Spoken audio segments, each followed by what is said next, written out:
Chapter 22. Lindsay. I sat and stared at the phone until it became a white blur. My heart was racing. I could feel the blood pulsing at my temples. Why couldn't I reach my parents? Why did the operator say they weren't listed? They had to be listed. They had to be there. I had seen them less than a week ago. What is going on? I wondered. Why haven't they called? Has something terrible happened? I had to find out right away. Taking a deep breath to slow the pounding of my heart, I got to my feet and hurried outside. I spotted Danny across the pool, talking with Mayanne. Her life-saving class had just ended. Her students were still practicing head holds in the shallow end of the pool. Danny held up his clipboard. Mayanne leaned close to him to read what he was showing her. "Danny, can I borrow your car?" I cried breathlessly, jogging up to them. The pavement was burning my bare feet. I stepped into Danny's shadow, hoping the shade would be cooler. Mayanne's green swimsuit was soaked. Her auburn hair clung wetly to her head. She gazed up from the clipboard and frowned. "I hoped you could take my afternoon shift," she said. She rubbed her shoulder. "I think I just pulled a muscle or something during class." I can't," I cried. I hadn't meant to sound so shrill, so out of control, but I couldn't help it. "I have to go home. I really do." Mayanne pulled off her sunglasses and squinted at me. I could see she was startled by how frantic I sounded. Danny lowered his clipboard. "Did you hear something from home? Bad news?" I shook my head. "No, but I have to drive home. I have to see my parents." Danny frowned. His eyes ran down the clipboard. "Did you call them?" "I can't," I cried weakly. "I can't reach them. Something is wrong." Mayanne rubbed her shoulder. "Ow!" she groaned. "What did I do?" "Can I borrow the car?" I pleaded. "Shadyside is less than an hour from here, Danny." Danny stared at the clipboard fretfully. "Can you be back to relieve Arnie for the last afternoon shift?" he asked. "Yeah, sure," I answered quickly. "I'll hurry right back. Promise." "Ow!" Mayanne let out another groan. "I hope I only twisted it. I've got another life-saving class at 3. "I'll get you the keys," Danny said, starting toward the guest house. "Follow me." I hurried after him. He turned and called back to Mayanne. "Try swimming it off. The water might help." "Thanks, Doc," she called back. "See you later," I called. Then I followed Danny to the guest house to get the car keys. I feel better already, I thought. Mom will sure be surprised to see me. It took nearly an hour to drive to Shadyside. About half an hour from the club, a little blue convertible had collided with an enormous grain truck. The front end of the car was completely crushed. The truck was turned sideways, and there was yellow grain, piles of it, all over the highway. Only one lane remained open. Drivers slowed to gawk at the wrecked car and all the grain. I sat sweltering in Danny's little green Corolla. The car didn't have an air conditioner. I had all the windows down, but the breeze was hot and dusty. "Let's go, let's go, let's go," I silently chanted, drumming my fingers impatiently on the wheel. I don't think I had ever been so eager to get home. I knew my mom would be able to clear up all the mysteries. Why hadn't she and Dad called when they didn't hear from me? Why couldn't I reach them? Why did I keep getting that same taped message? "We're sorry, but the number you have called is no longer in service." Why was my North Beach Country Club ID card 2 years old? Why did I keep seeing that girl drowning, a girl in a blue bikini? Why? The questions hounded me all the way to Shadyside. As I finally turned onto Fierce Street, my heart was pounding. I rolled past the familiar houses, covered in the shade of bent, old trees. Trees formed an arch over the street, their thick leaves nearly blocking out all the light. Only the burned-out Simon Fear mansion stood bathed in sunlight, as if under a bright spotlight, up on the low, sloping hill that overlooked the cemetery. A few moments later, my block came into view. The Miller's house with their hideous, grinning lawn gnome in the center of a petunia bed. The flat, empty lot covered with tall grass, where my friends and I played soccer and softball. The Hogan's sprawling wreck of a house, with its shingles still in need of a paint job. Finally, my house came into view. I slowed the car as I neared it. The house was a 2-story square, faded white clapboard, with dark green shutters framing the windows. "Mom, I'm here," I murmured out loud, my heart racing. I knew Dad would be at work, but Mom had to be home. She had to be. No car in sight. I turned sharply and inched the car up the driveway. The front door was open. I could see only darkness behind the screen door. I shifted into park and cut the engine. I stared eagerly out through the passenger window. "Hey, where's the apple tree?" I wondered. The apple tree that had stood next to the driveway had been cut down. Not even a stump remained. Dad had been threatening to cut it down for years because it dropped its apples all over the drive. I climbed out of the car and slammed the door. I stretched. I was wearing a green polo shirt over white tennis shorts. The shirt clung to my back. They put in a new flower bed, I saw, just past the front stoop. Red and white in patience. Very pretty. From the front walk, I saw movement in the window. She's home, I told myself happily. I ran up the walk, leapt up the 2 steps onto the front stoop, and eagerly pulled open the screen door. Mom! I cried. Chapter 23. Lindsay. The woman dropped the vase of flowers she was holding. The glass shattered loudly. The flowers tumbled to her feet and lay in a spreading puddle of water. Her pale blue eyes fixed stonily on me. Who are you? She cried. She had short black hair streaked with gray. She was small and frail-looking. Her shoulders were bundled up inside a flowered house dress that appeared too large for her. I had never seen her before. I guessed that she was a new neighbor. I'm so sorry I frightened you, I managed to choke out, staring down at the flowers scattered over the floor. Is my mom home? Your mom? The woman stepped back, away from the puddle of water. One long flower clung to the top of her shoe. Is she home? I repeated, my throat suddenly dry. I'm the only one home, the woman replied, kicking the flower off her shoe. Are you in the wrong house? No, I answered quickly. I live here, but... My eyes wandered around the small living room, the green chairs, the matching couch, the strange new flower paintings on the wall. Had my parents redecorated? You can't just barge in here, the woman said, the color returning to her cheeks. She placed her hands on her waist, her eyes narrowed, inspecting me warily. But this is my house, I insisted. Do you know when my mom will be back? Is she... The woman stared at me in silence. I could see fear in her pale blue eyes. Did she think I had come to rob her? What was she doing in my house? You'd better leave, she said coldly. I don't understand, I replied, my voice high and shrill. I live here. I'm looking for... Whom are you looking for? The woman asked sharply. Who are you? I'm Lindsay, I told her. Lindsay Beck, you see. She let out a sharp gasp. The Beck's daughter? Her hands shot up to her cheeks. Yes, I replied. You're looking for the Beck's daughter? The woman asked. Her face went white and her pale eyes watered over. No, I started, but she interrupted. The Beck's daughter. Didn't you hear? Hear what? I asked, feeling my throat tighten. I'm so sorry to tell you, the woman said, her hand still pressed against her face. But she died. Huh? I choked out a startled cry. The Beck's daughter. She died, the woman said, her watery eyes locked on mine. She died 2 years ago. She slowly lowered her hands. Her frail shoulders slumped forward. Such a tragedy, she murmured. Such a terrible tragedy. But that's impossible, I shrieked in a terrified voice I didn't recognize. The woman shut her eyes. She shuddered. When I bought this house, the Becks were still shattered. Shattered! They just wanted to move away from here as fast as they could. Move away and never come back. They just went to pieces. No, I screamed. No, you're wrong. You're wrong. The woman opened her eyes. I could see the fear return. My outburst was frightening her. I'm so sorry, she said, taking another step back into the room. My living room. Mine. With all the unfamiliar furniture and unfamiliar paintings. My living room. My house. But I'm Lindsay Beck, I screamed. I'm Lindsay. She didn't say anything. She pressed her lips tightly together and stared back at me with those pale, watery eyes. So sorry, she murmured. I'm so sorry I had to be the one to tell you. No, I screamed. No!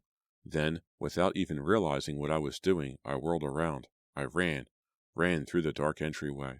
I heard the screen door slam behind me as I leapt off the stoop and ran to the driveway, dived into the car and sped away. I'm Lindsay Beck, I screamed as I drove. I'm Lindsay Beck. I'm Lindsay. Why did she say I was dead? Chapter 24. Lindsay. I must have driven around for hours. It was dark when I got back to the club. I didn't remember where I had been all afternoon and evening. Just driving around in circles? Driving around my old neighborhood? Had I parked somewhere? Had I eaten lunch? I couldn't remember anything that happened after I left my house. As I pulled Danny's car into the employee lot, I could see the empty pool shimmering darkly under the tall floodlights. It was a sultry night. Nothing moved, not a leaf on a tree. It was all as still as a painting, as still as death. I climbed out, slammed the door, made my way toward the guest house as if in a daze. Had I left the car keys in the ignition? Had I turned off the headlights? I didn't remember. I don't want to see anyone, I said out loud. They were probably all in the dining room, finishing dinner. I couldn't face them now. I couldn't face their staring eyes, their questions. Lindsay, where were you? Lindsay, why did you miss your shift? Lindsay, why did you go home so suddenly? Lindsay, why do you look so upset? Lindsay, Lindsay, Lindsay? I entered through the side door and hurried down the carpeted corridor, past the dining room. I could hear their laughing voices on the other side of the door, past the common room, then a sharp turn and down the narrow, empty hallway. I was heading to Pete's office. I had to find my file. I had to read what it said about me. I'll find my phone number, I told myself, my sneakers thudding loudly over the carpet, my footsteps echoing in the long, empty corridor. I'll find my phone number, my address. I'll call my parents. Everything will be in my file. Everything. It will all be straightened out. All the mysteries. There's got to be a sensible explanation. I kept picturing the frail little woman standing in my living room with the wet flower stuck to the top of her shoe, staring at me with those pale, watery eyes, telling me that I was dead, that I died 2 years ago. What a terrible tragedy. But there had to be a sensible explanation. The answer would be in my file. If the door is locked, I'll break it down, I told myself. Pete's office was at the end of the west wing of the main lodge. I stopped outside the door. I brushed my damp hair back off my forehead. I took a deep breath. I reached for the doorknob. It turned easily. I pushed the door in and entered the dark office. I fumbled against the wall till I found the light switch. As the light came on, I saw Pete's small green metal desk. It had a single file folder on it, a small glass clock, a speakerphone, a clipboard, and his metal whistle. Against the wall, I saw 3 tall file cabinets. How will I ever find the right drawer, the right file, I wondered, hesitating by the door. I stepped inside and carefully closed the door behind me. If anyone came by and found me in here, it would be really hard to explain, but I didn't care. I had to have some answers, and right away. I made my way to the file cabinet on the left and squinted at the label on each drawer. The label on the top drawer read, Financial. The second drawer was marked, Memberships. I squatted down to read the label on the third file drawer, Employment. Yes, I whispered. I pulled open the drawer. It was jammed with files. I got down on my knees and examined them. The files had employee names at the top in alphabetical order. That wasn't so hard, I murmured out loud. I began pushing through the front of the files. Alcorn, Amos, Anders, Ball, Beck. Beck, Lindsay. My hand started to shake. It took me 3 tries to pull the file out of the jammed drawer. Here I am, I whispered to myself. Holding the file tightly, I climbed to my feet and carried it over to the desk. Lindsay Beck. I read the name on it again, just to make sure. I hesitated. I suddenly felt hot all over, hot and cold.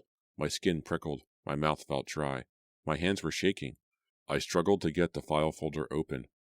Finally, I managed it.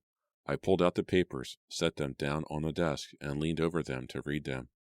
I skimmed quickly over my familiar statistics, my birth date, my place of birth, my parents' names. My eyes landed at the bottom of the first page. I read the words over and over. No, I don't believe it, I shrieked. I don't believe it. Chapter 25. Lindsay. There's got to be a mistake, I told myself. I gripped the edge of the desk with both hands. I knew that if I let go, I'd fall. Fall and keep falling, and never get up. I stared down at the words scribbled in dark blue in large letters across the bottom of the page. Deceased. But that's impossible, I cried out loud. I'm alive. I'm not dead. I lifted off the top sheet of paper and tossed it aside. A newspaper headline was taped to the second page. I gaped at the faded headline, swallowing hard. Shadyside girl, 15, drowns in club pool. My eyes blurred over. I struggled to read the article, but I couldn't. I couldn't see. I couldn't think. I raised the clipping to my face and squinted hard at it. A tragic accident at the North Beach Country Club. Lindsay Beck, 15, drowned. Attempts to resuscitate her failed. Her first year as lifeguard at the club, off duty at the time. I struggled to make sense of the words. My eyes rose to the date at the top of the clipping. It was 2 years old. 2 years ago. The story said that I had drowned 2 years ago. It didn't make sense. No sense at all. And then it hit me all at once. I dropped to my knees, stunned and shaken. I dropped to my knees and hugged myself tighter and tighter. It hit me. It suddenly came so horrifyingly clear to me. I am the dead lifeguard. Part 3. 2 Ghosts. Chapter 26. Mouse. Hi, Terry. It's me, Mouse. How's it going? Yeah, I know. I haven't called for a while, but don't worry. I've been thinking about you. You're always on my mind, Terry. I've been real busy being a lifeguard, see? I just wish you could see me, Terry. I really do. I'm getting a good tan. Best I ever had. I'm looking good, Terry. Looking real good. It's not like before, Terry. Not when you and I were together here. Being a lifeguard and sitting up on the high white platform where everyone can see you. It's real different. I wish you weren't dead, Terry. You would have made a great lifeguard. Really. I know that you would. This would have been our summer. Why do you have to go and die? Now you can't answer me back when I call you. I know you're there, and I know what you want me to do. You want me to do something terrible, don't you, Terry? You want me to kill another lifeguard. Well, I haven't forgotten. I have someone picked out. I'm ready. Really, Mouse is all ready. Ready to rock and roll, huh? I know. I know what you're thinking. I'm cold. Real cold. Well, dead is about as cold as you can get, right? You want me to kill them all, don't you, Terry? No problem.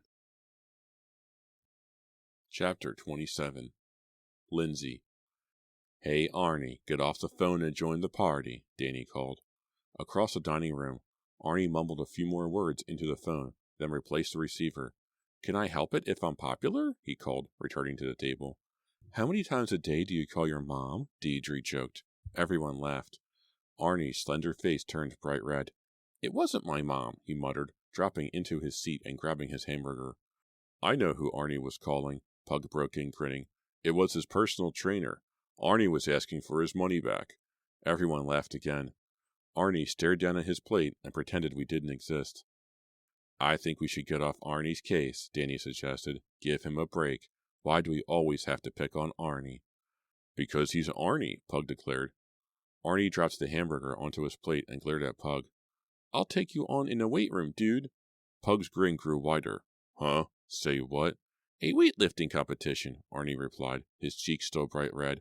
One hand tapped the edge of his plate nervously. Come on, big talker. How about it? You and me. 1-on-1. Pug jumped to his feet. He grinned down at Arnie. You're serious, he cried. You're serious? Whoa, boy, down, Danny called from the end of the long table. I could see Danny was getting a little upset. I was sitting next to Arnie, and I had to dodge out of the way as Pug made a leap for him, his hands outstretched. Here's the weightlifting competition, Pug cried. He grabbed Arnie and lifted him out of his chair. Whoa, hey, guys, Danny jumped to his feet too. Hey, how about a civilized dinner? Pug let out a loud whoop and swung Arnie over his shoulder. I don't think he heard Danny yelling for him to quit. Let go, you jerk, Arnie screamed. But Pug lifted Arnie with both hands, pushed him up above his head, lowered him, pushed him up again, as if he were lifting weights. Arnie thrashed and squirmed and tried to get free. We were all laughing our heads off. I mean, it was pretty funny. That's what I call a good workout, Pug declared, lowering Arnie to the floor. Arnie spun around and swung a fist at Pug's head. Pug ducked easily out of the way. Danny moved quickly to step between them and break it up. He made them shake hands. Just goofing, Pug told Arnie. Arnie scowled. You're a real riot, he muttered bitterly. Things calmed down after that. Spencer did a really good impression of a rich woman who comes to the club every afternoon, carrying a tiny baby in one hand, smoking a cigarette with the other. Spencer is really merciless when it comes to the rich members of the club. He does the crudest imitations of them. He always cracks everyone up. Watching him strut back and forth, pretending to drop his cigarette down the baby's shirt, I laughed out loud. It was 2 days after my trip home to Shadyside. I hadn't laughed much since returning to the club. I had spent a lot of time thinking hard about myself, about last summer, and the summer before, trying desperately to remember, but I couldn't remember much. I knew I wasn't dead. I knew the file in Pete's office had to be wrong somehow, and the woman living in my old house on Fear Street, she had to be wrong too. It was all some kind of weird mistake. I was alive. I wasn't one of Mayan's ghosts. But what was the explanation? I had spent hours on the phone trying to locate my parents, but no luck. Danny had been very understanding. He didn't get on my case for coming back so late to the club, and he gave me a lot of space to think and to try to keep myself together. He was a really great guy. Mayen had been nice too. She said she knew I was going through a hard time. She said if I needed anyone to talk to, I could always talk to her, which was great of her. But sometimes when we were in the room together, I would catch her staring at me, focusing on me as if I were some kind of lab specimen, or as if I were Munchie and should be in a cage too. Mayan probably thinks I'm crazy, I realized. As troubled as I was, I tried to push all my puzzling, frightening thoughts away and just have a good time. This was the first night since Cassie's murder, that everyone seemed to be almost normal. Spencer was on his feet, impersonating an old man wading in a kiddie pool. Spencer's imitations were hilarious. Arnie leaned over to whisper something to me. I nodded. I couldn't really hear him. When I looked up, Mayan was saying something about the ghosts of the drowned and how the club is cursed. Mayan, give it a rest, Pug called irritably from across the table. You don't believe me? Mayan continued. But, just shut up, Pug screamed. We're all sick of hearing you about your drowned kids and stupid goats. We've had a real murder here, remember? Yeah, Deidre agreed loudly. Let's try to forget all the gloomy stuff and not spoil the whole summer. Mayan's cheeks turned pink, and her dark eyes flashed angrily. She clasped her hands tightly together under the table. What's your problem anyway? Pug demanded. Why can't you lighten up? I felt bad for Mayan. She didn't deserve to be attacked like that. Give her a break, I told Pug and Deidre. I think Mayan's stories are interesting. You would, Pug shot back. You mope around here as if you're a ghost. Hey guys, wait, Danny tried to break in. He raised both hands in a gesture for everyone to stop, but it didn't work. Everyone started shouting at once. I felt a warm hand on my wrist. Arnie leaned close. Let's get out of here, he whispered in my ear. Get some fresh air, okay? I nodded. Yeah, sure. Anything to get out of there. Arnie and I jumped up and hurried out of the dining room. The loud, angry voices followed us out into the hall. Arnie shook his head. One big happy family, he muttered. He grinned at me. If I wanted to hear fighting at dinner, I could have stayed home. We headed out to the pool area. The pool water splashed softly, a soothing sound. I took a deep breath and gazed up at the evening sky. We had been at dinner longer than usual. The sun had just gone down, leaving trails of purple and pink through the wisps of low-hanging cloud. A pale half-moon was still low on the horizon. We made our way past the pool, heading along the walk that led to the tennis courts. Arnie had his hands stuffed into the pockets of his baggy shorts. He wore a tight blue muscle shirt and walked around with his chest puffed out. How are you doing? I asked him, an awkward try at starting a conversation. It's been so grim here. Do you think we can save the rest of the summer? He chuckled to himself, as if I had said something funny. Summer hasn't really started yet, he replied. What's that supposed to mean? I asked, trying to sound light and casual. He shrugged. I've got big plans for this summer, he said. We passed the tennis courts. The path suddenly grew dark. We were in a small, secluded, wooded area that separated the golf course from the rest of the club. I had big plans too, I confessed. I'd been looking forward to this summer for so long. But, hey! Without warning, Arnie grabbed me by both shoulders.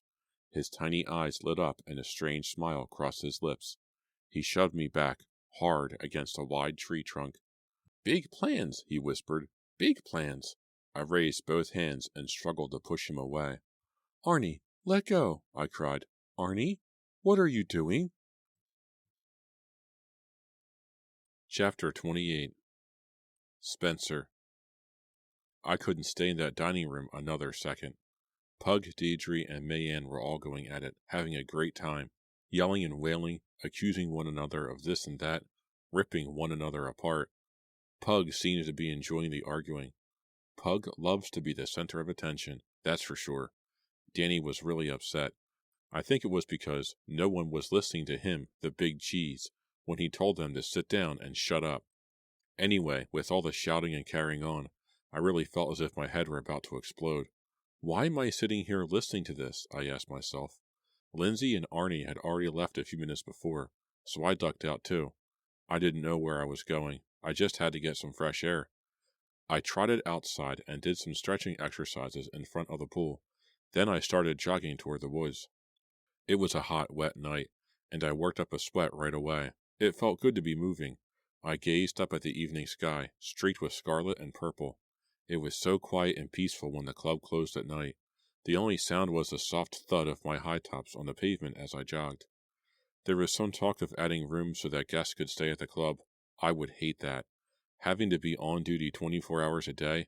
I liked seeing people arrive in the morning and leave at dinner time. I liked having the evenings to myself. If only the others would forget about Cassie and get back into party moods, I thought. If only everyone could settle down and stop fighting. I could hear Pug's voice all the way from the dining room. Pug, the perfect lifeguard. He has a lifeguard body and a lifeguard brain, I told myself. Was I jealous? Yeah, a little. I had just passed the tennis courts and was starting into a small dark patch of trees when I heard a shrill scream.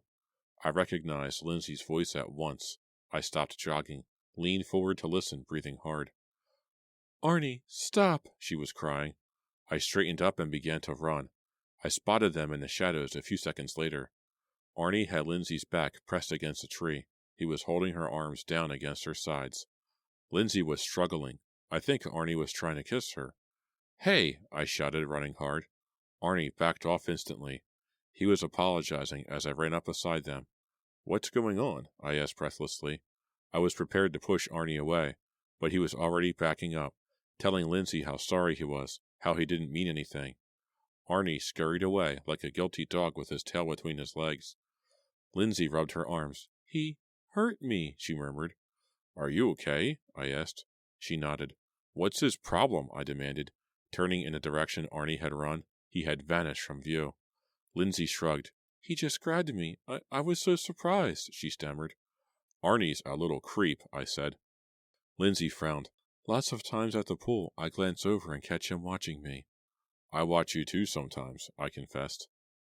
We started walking side by side, through the woods toward the golf course. I said something about how quiet it was out there away from Pug and Deidre and Mayanne, but she didn't seem to hear me.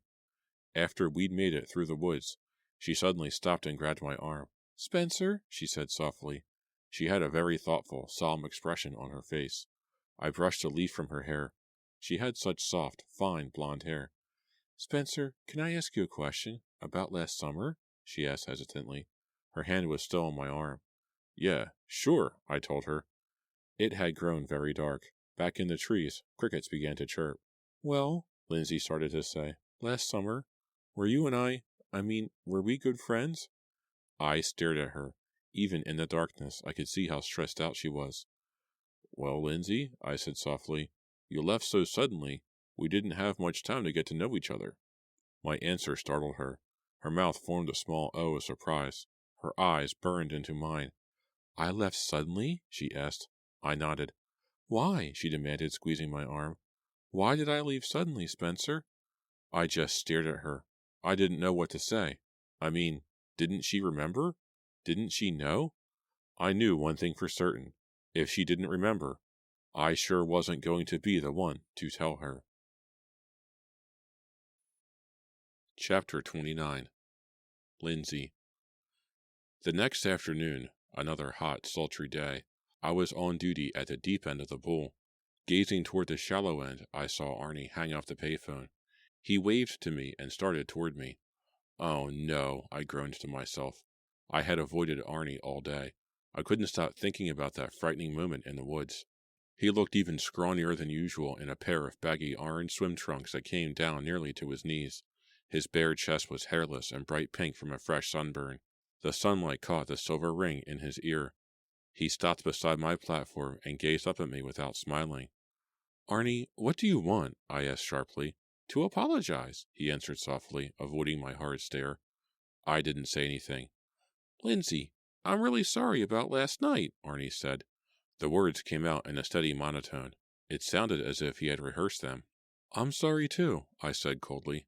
I really acted like a creep, Arnie continued, frowning. I didn't mean to act so rough. Really. I started to kiss you, and I didn't realize. His voice broke. I stared hard at him, trying to decide if he was being sincere. I decided maybe he was. Apology accepted, I said curtly. I turned my eyes to the pool. 3 kids were having a floating race. Another kid was trying to hit them with a beach ball. No, really, Arnie said as if he didn't believe me. I'm not a bad guy, Lindsay. I'm not like that. I just messed up, that's all. It's okay, Arnie, I told him. Thanks for apologizing. I think I overreacted too last night. He rubbed his short brown hair. Want to go to town tonight? He asked. Go to a movie or something? There's a new Bruce Willis film. I cut him off. Not tonight, I said, keeping my eyes on the pool. He nodded. But some other night? He asked, leaning on the side of the platform. Maybe, I replied. How about Friday night? Arnie asked. Luckily, I didn't have to answer. Pete was shouting for Arnie to get over to the kiddie pool, and Arnie hurried away. Even though Arnie had apologized, I realized I was still a little afraid of him. He's so eager, I thought, watching him jog through a group of kids. Too eager, too desperate, frightening. When I turned back toward the pool, I was startled to find a woman staring at me. She was a middle-aged woman, short and plump, with frizzy black hair over a round, plain face. She wore a bright yellow shirt tied at the waist over a black swimsuit and carried a large, bright yellow beach bag. You, she murmured. She stared at me wide-eyed, in total shock. I stared back. Did I know this woman? No. I remember you, she said, her cheeks turning red. And then she stared even harder at me, narrowing her eyes. Are you okay? She stammered. I felt so confused. What did she mean? Yeah, I'm okay, I replied. But... The woman started to say something, then stopped herself. She stared at me a bit longer, raising a hand to her chin. She shook her head. Sorry, she murmured. I thought... Her voice trailed off. She hurried away. What is her problem? I asked myself. Why did she look so shocked to see me? So shocked she could barely speak. I'm alive, I wanted to shout after her. I'm Lindsay Beck, and I'm alive. So why did she stare at me as if she were seeing a ghost?